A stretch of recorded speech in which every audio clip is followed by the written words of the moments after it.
Today we are with Reuben Fontaine from IAAPS CIC. Reuben, can you tell me who you are? Yeah, my name is Reuben Fontaine. I'm originally from London. I live now in Nelson in Lancashire.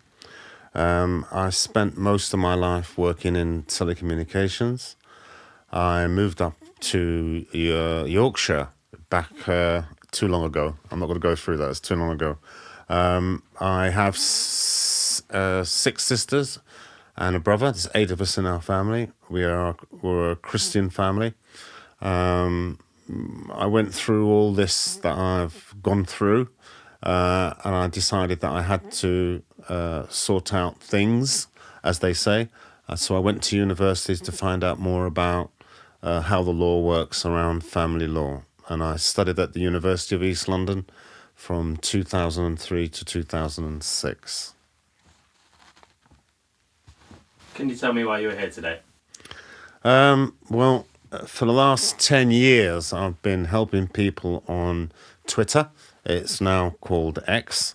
I used to get people contacting me from all over the world, America, Germany, France, Hong Kong, all over the world with the same problem. They were being alienated from their children. And people were asking me advice as to what they should do, how they should get things sorted out.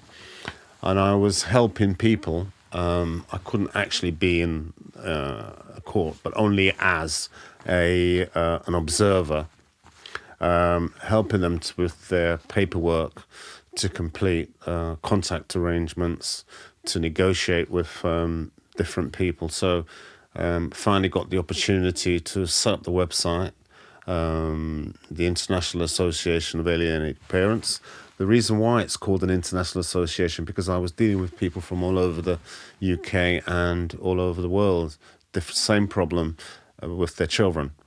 And it's an association because we've all got the same issues and we're all looking for the same resolution, to have a life with our children. The actual website is a not-for-profit website. It's about getting people together with the same ideas to complete. Eventually, we would be looking to hold an international conference to help support and get together to see how this alienation can be eliminated. The podcast really is to go through, for my children, Benjamin and Lily Fontaine. I've never told them anything about what happened to me. So through these series of podcasts, you'll find out exactly what happened. I haven't seen my children for 10 years. They've been alienated from me by the mother. I've never told my side of the story. There's the good, the bad, and the ugly. So in these podcasts, after this one, you'll find out a lot more, and we'll go through the stages that I went through, the heartbreak, the trauma that I suffered, my children suffered, my family suffered, my friends suffered, my church suffered, to get to where I am today.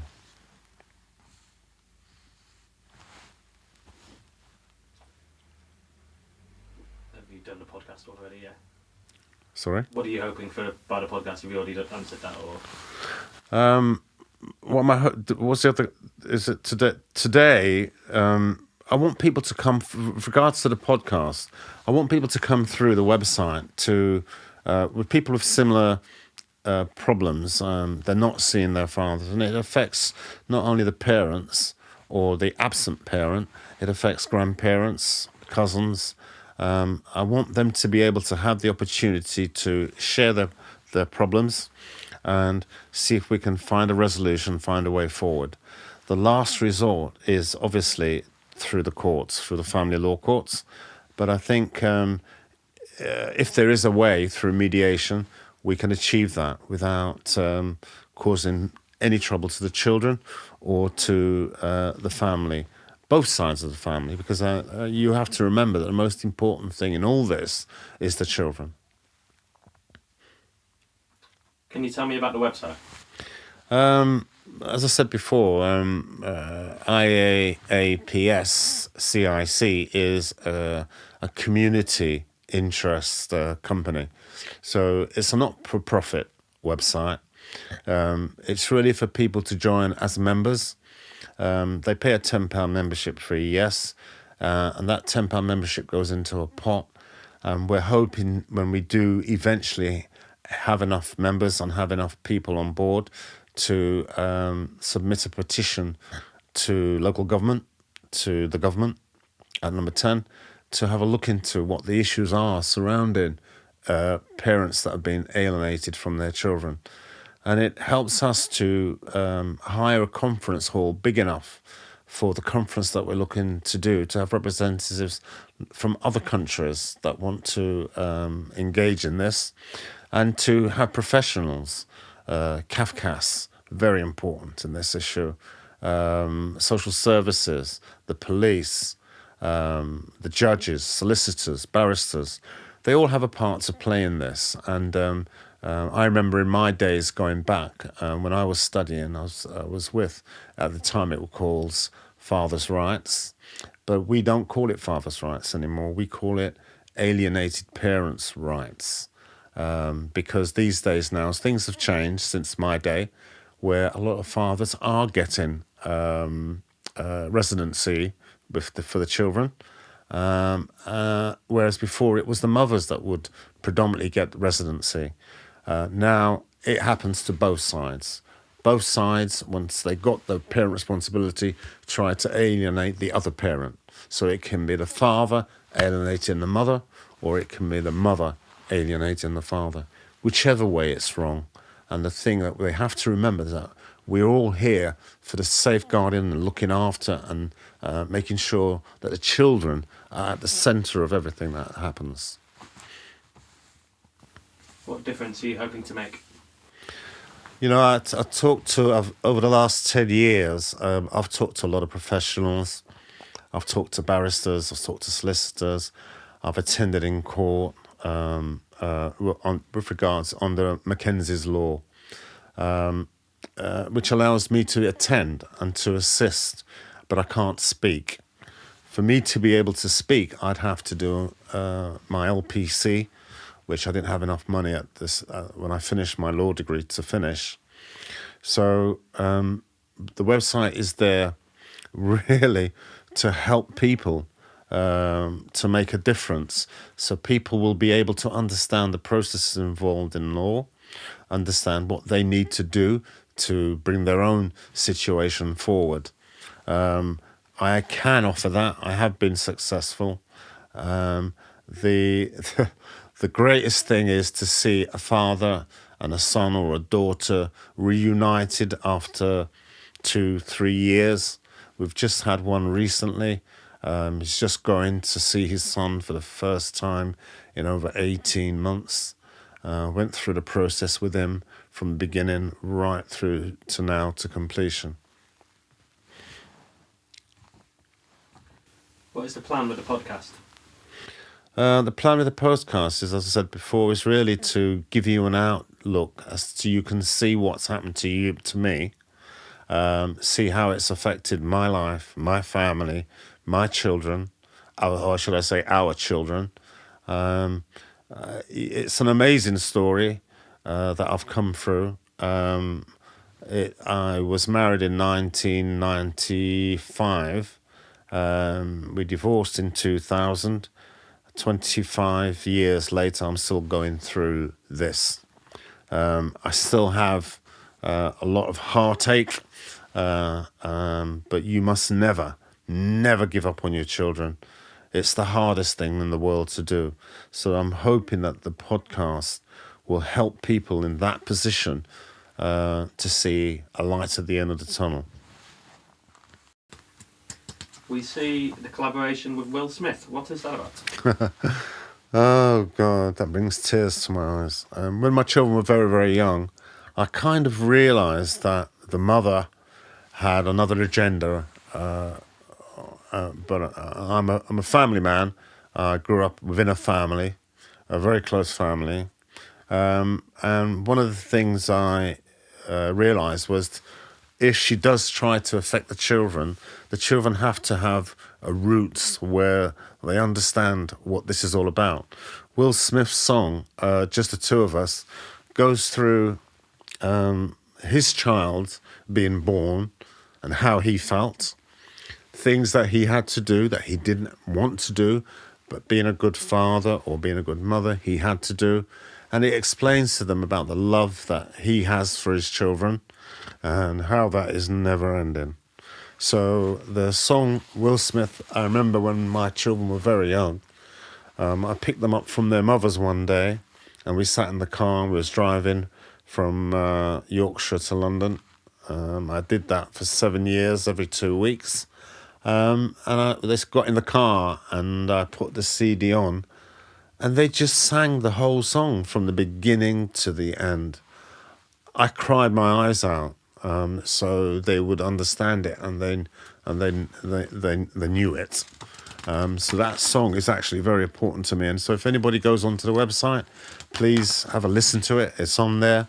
It's through the courtesy of Will Smith and his team, which I thank so very much. It's very important to me personally.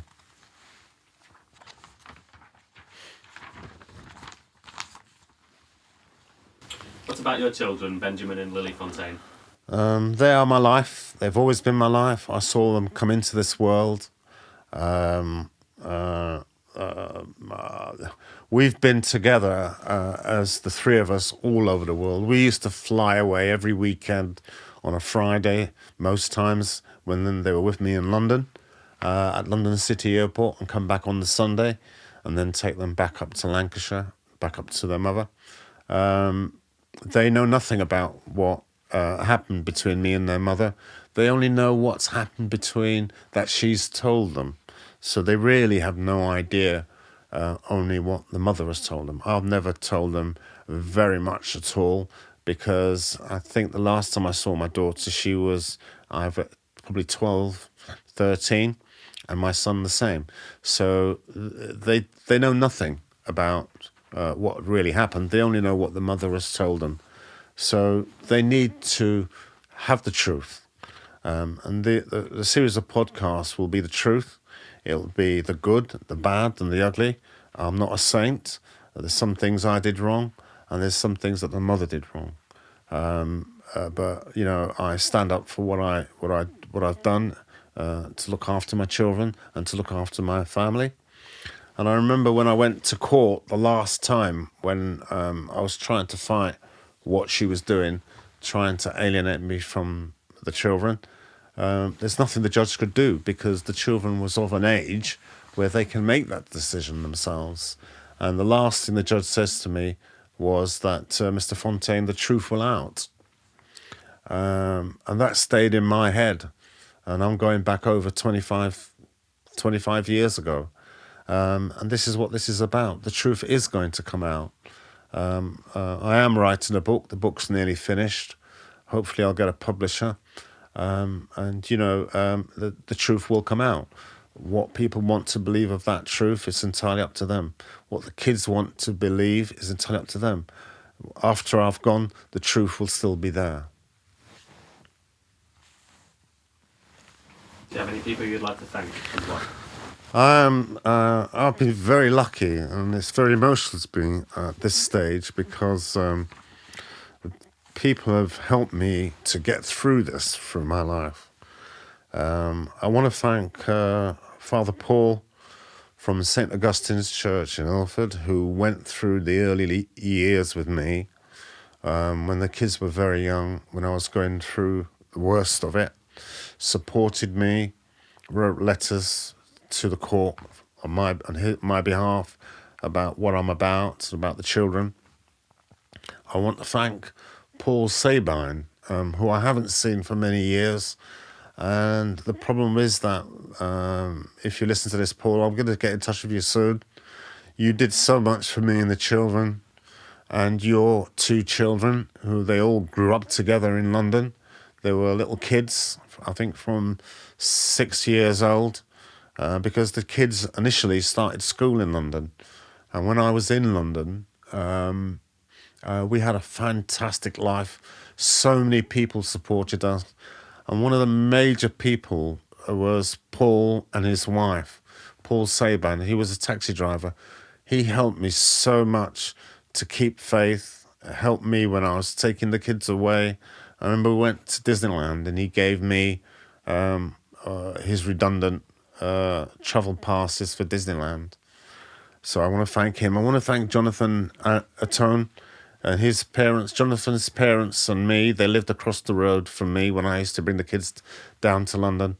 My kids and their son, Jonathan, they used to play together, go to the park together. I remember one day with Jonathan, he sang a song in the bedroom while they were all bouncing on my bed. And I realised this guy's got an amazing voice, but it didn't click to me how good his voice was. I'm not a manager or anything like that. But his family, the Atone family, his father was a serving police officer. And every time that we were in London, we were there and they were with us. I want to thank Jeff Arnold and his family, my godchildren, he's been a friend of mine for over 35 years. In Leeds and everything. I haven't seen him for a while. When you have depression, you push people away. You don't want to see anybody. You don't want to talk to anybody. You don't want to be with anybody. So I've neglected a lot of people. There are so many other people, both in Lancashire, Bradford, all over the place that have helped me. And I just want to say thank you to them all. Any final notes? Yeah, I just want people to listen to the podcast. It's a genuine podcast. It'll go through the series of events that I went through. Have a look at the website. Leave me, if you're going through an issue regarding children and you need advice, drop me an email. If you have the opportunity to join as a member, you'll get the podcast first. You'll also get all the latest legal updates. You'll also be invited to any meetings that we have up and down the country. And we're also looking for volunteers because we'll be holding seminars up and down the country and inviting people to come along and people who have problems to meet up and discuss and to support. So have a look at what we're doing. Have a look at the website. And I thank you so much for listening to this.